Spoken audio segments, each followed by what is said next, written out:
friends, Heidi here from Rain Country. God is good all the time, and I'm here today to talk about dehydrating potatoes and how I do it. Mostly I'll be talking about the ones I have here that I'm doing this year, but another form that I have a separate video out on already from last year is dehydrated mashed potatoes. So that's what I have right here, and I do recommend watching that separate video because how you prepare them and then how do you go to use them is going to be just a little bit different.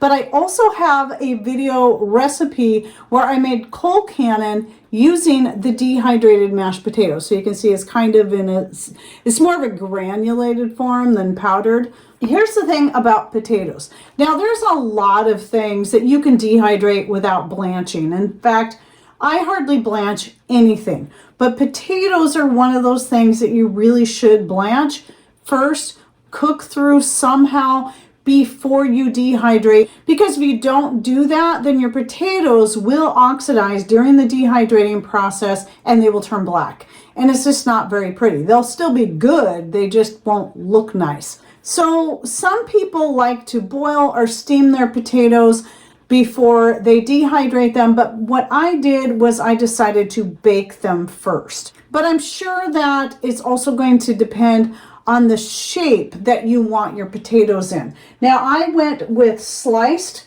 right here, so I can use this for making moussaka or anything else where I'd have like a layer of thinly sliced potatoes, or diced. So these are especially good for adding to soups and stews, though I'm also hoping to boil them up, then fry them and get them nice and brown for a fried potato. They won't have exactly the same texture as if you would cook them up from a fresh potato form, but I found them so far to still be quite good. Either way, anything you're going to cook them in that already is in a liquid form, such as soups and stews, these are definitely great for that. I've used dehydrated potatoes for that quite often. And what I've tried so far with these, I boiled them up and then strained them out and then sprinkled a little cheese on them, salt and pepper, and just to try it to see what I thought before I did a bunch. And I was very happy with that. So I can see that working really good in my moussaka recipe. And then the potatoes I select, depending on the shape, are going to matter. Another option, by the way, is you can shred them up for using to make hash browns, which I'm still thinking I might try at least some for that. But usually I just make fried potatoes anyway instead of hash browns. And if anyone's ever done the dehydrated hash browns, please share with us your process in comments down below. But depending on the shape you're going to use, then that's going to depend on what potato you're going to select for that shape. So whenever I'm doing these slices, I'm always going to use the biggest potatoes. You know, like these kind here, this one here. Those are going to be the ones I use for the slices. Now, because this one has kind of a narrow, it's kind of shaped like a bullet, it has this narrow end, I would probably chop some of this end off and then use that as a diced potato. That's what I've done with some of them, and then save the bigger parts for making the slices. And then the smaller potatoes are the ones I use to dice up, because it doesn't matter the size and shape of them when it comes to that. You're just going to dice them up anyway. So I do peel mine first. That's going to be entirely optional. You don't have to peel them if you don't want to. And then at that point, what I do is I have a couple of glass baking dishes, and you can use a stoneware baking sheet if you want to. But I chose to use glass because I think it's going to bake better. And I did want to spread a little oil in the pan to prevent the potatoes from sticking as they bake. Now, in this situation, what I did was I left them uncovered. Not only would that allow them to brown a little bit, you might be able to see, looking closely, that some got just a little bit brown. I think that just kind of helps with the flavor. You don't have to do that. You can cover them if you want. The thing about the baking method without any kind of cover over it, it's going to actually start drying them out a little bit anyway, because you're not putting any water in the pan. You only got a little oil just to keep them from sticking. but leaving them uncovered is going to help with the drying process so that the rest of the process will go faster. And so I bake them at 350 degrees for about 45 minutes. And I take a fork and I check a couple of the potatoes just to make sure they're cooked through. They can still be somewhat firm, but you know what I mean. You can check and make sure that they're cooked. And then at that point, I start layering them in my baking dishes. You can even brush, especially for the slices. You won't need to do this with the diced ones, but for the slices, you may want to, between the layers as you're putting them on there, just brush a light layer of oil over the top of those. And I always use avocado oil because it is a high heat cooking kind of oil. Coconut oil would also be a great option. And you can get a refined coconut oil that doesn't have the coconut flavor in that, which is what I typically use for something like this. So again, 350 degrees for 45 minutes seems to be just perfect when it comes to that. And then you can just take a spatula and start putting them on your trays if you want. That way you can start putting them on there right away and don't have to worry about touching them and burning your fingers.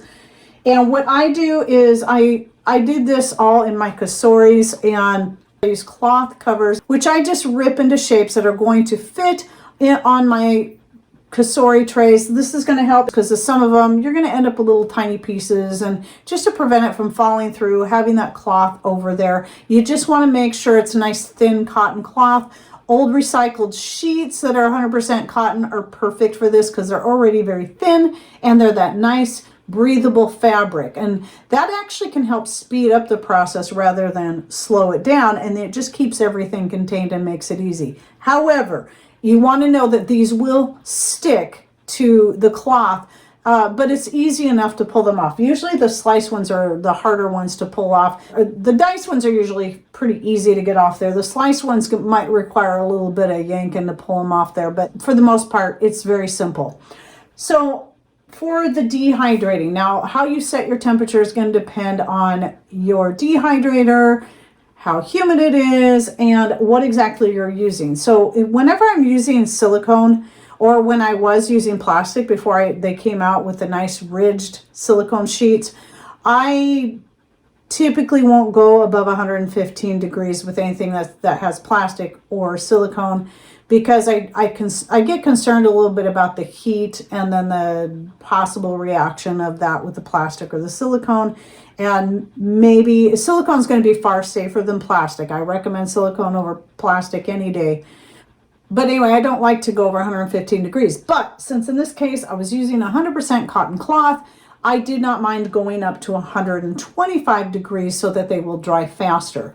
And in this case, they took about 8 to 10 hours for them to dry, right around in there, roughly speaking. Again, your actual humidity in your home will affect that length of time. So just start checking them, as I would say, start checking them at 6 hours, and then just keep checking them after that. And you'll know, because there won't be any squish to them. You'll be able to, well, when they're hot, they might still kind of have some give.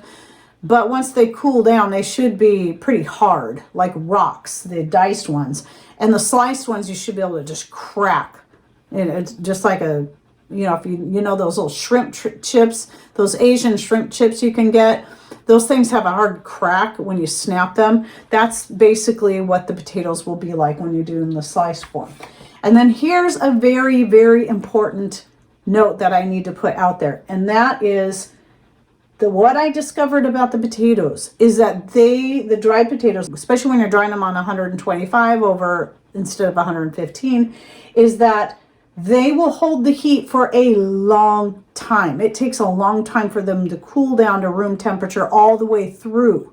So I recommend getting them off your trays as soon as they're dry immediately, and then spreading them out on something where you can spread them out where they can get plenty of airflow and cool down faster, because the faster you can get them cooled down to at least room temperature, the better. Though I did find out with the potatoes, they can sit out for quite a long time and not start picking up moisture from the air like the way tomatoes do. Tomatoes, like tomato flakes, are bad for picking up moisture from the air. Like even within 10 minutes or so, once they've got to room temperature, they can start getting soft.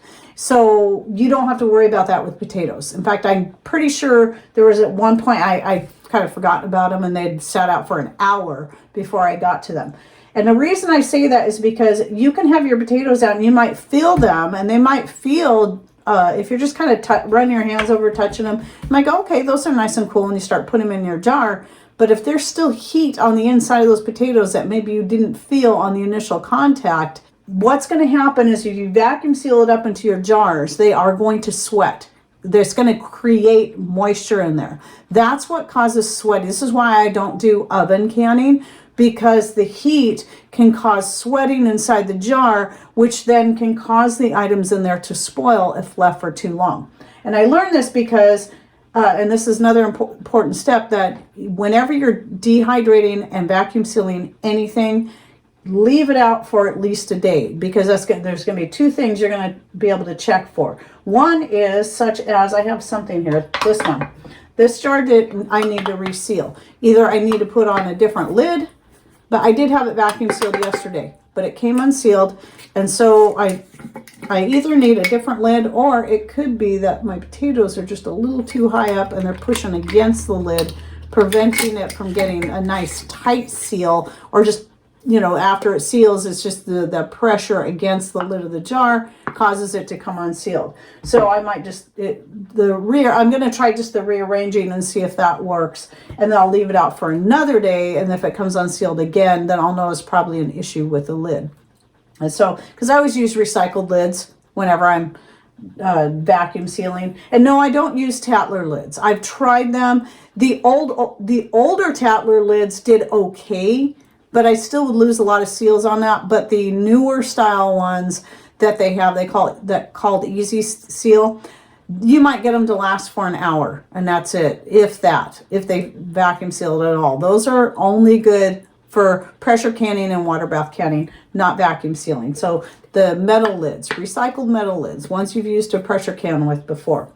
So that's one reason why you want to leave your stuff out for at least a day. And the other is to check to see if there's any sweating going on in the jar, like happened to my first batch of potatoes I had done that with. I thought they were cool. When I checked on the next day, I could actually see moisture inside the jar. And of course, when I opened that up, I could tell the potatoes then felt soft because the moisture caused them to go soft again. So because it was the very next day, they had not spoiled. I put them back on the dehydrator for a couple hours, then laid them out, let them fully cool, vacuum sealed them, and then left them out for a day, and they were fine. So that's one of the things you want to really watch out for, especially with these potatoes, because they do hold that heat. You never want to vacuum seal anything that still has any kind of heat to it at all, even if it just feels barely warm. Wait until it is fully cooled down before you vacuum seal. Now, I'll get questions on, do you have to vacuum seal? Well, there's a lot of things that no, you don't have to vacuum seal. A lot of your dried goods, you just put your lid on, snug, and that can be good enough. However, I still vacuum seal everything, because not only are there some things that you really should vacuum seal, like if you decide to powder tomatoes, then yes, you need to vacuum seal that every time. Every time you open that jar up to use it, you need to vacuum seal it again, or moisture will still build up in that jar and it will turn to a brick. Now, I haven't found that to be necessary with my herbs and many of my other items. Snow peas, they dry up good, no need to vacuum seal. I still vacuum seal everything because I strongly believe that the vacuum sealing process will help preserve the flavor, the whole quality of the items for years to come. And yes, I just said years, because I honestly believe that any home preserved food, as long as you do it properly and your seals hold, they will last an indefinite amount of time. They may still lose quality over time, but they're still going to be good. They're not going to just suddenly one day spoil because somebody said the shelf life was 5 months or 1 year or 18 months. That goes for canned goods, that goes for dried goods, whatever it is. But I have found there are certain foods, vacuum sealed or not, such as dried bananas. They are best if you use them up within the first year. And also dried citrus slices. They just change over time. even if the jars stay vacuum sealed, even if all the moisture was removed, the quality of them really declines after a year. But most of my stuff, I've had no issue with it lasting for years. Mushrooms, snow peas, green beans, peppers, zucchini. I do a lot of zucchini. Tomato flakes, no issue there, especially if my jars stay vacuum sealed. Then when it comes to using them, it's just a matter of rehydrating. Any dehydrated food can be rehydrated, sometimes simply by soaking in liquid of any kind, whatever you want to use. If you're doing like a saute or a stir fry, you can even consider soaking in something like Bragg's liquid aminos and a little bit of homemade wine or store-bought wine, because that's going to add flavor to it. You can use broth, whatever you want to use, but even if it's just putting in some hot water for the potatoes, no matter what form they're in, I do recommend actually cooking them for a little bit first. That's going to help them rehydrate quicker, and rather than just sitting in it and letting it soak. Now, if you're throwing them into soups, that's not going to be a big deal, but anything you're going to want to use like in a casserole, such as how I want to use the sliced potatoes, then those I'm going to definitely want to boil. But the diced ones like this, I'll throw into soup just as is, no problem. The mashed potatoes do also need to be cooked in a liquid though. So, and that's gonna apply to pretty much any of your dry goods, like the carrots back there. They're gonna be better if you cook them in for about 10-15 minutes. Let them just simmer for a little bit, and usually that does pretty good. And that's what I found with the potatoes, about 10 to 15 minutes simmering them. So bring them to a boil and then turn it down to where it's simmering, and that works pretty good. And again, use any liquid you want. You can use soup, you can use your bone broth, you can whatever you've got. And if you got any ideas, suggestions, what's your favorite way? If you dehydrate potatoes, what's your favorite shape to use? I know I didn't mention French fries might work. I don't know. I haven't tried that one, but that might be an option there. Please share with us your ideas and your favorite way to prepare them, both to dehydrate as well as to cook them, and what kind of dishes do you like to use them in. And don't forget to check out the links I'll be putting in the description box down below by clicking on more, the word more, somewhere right down here below the video screen, and I'll open that up so you can find all the links and other information I have in there. And thanks for watching. Take care, and God bless.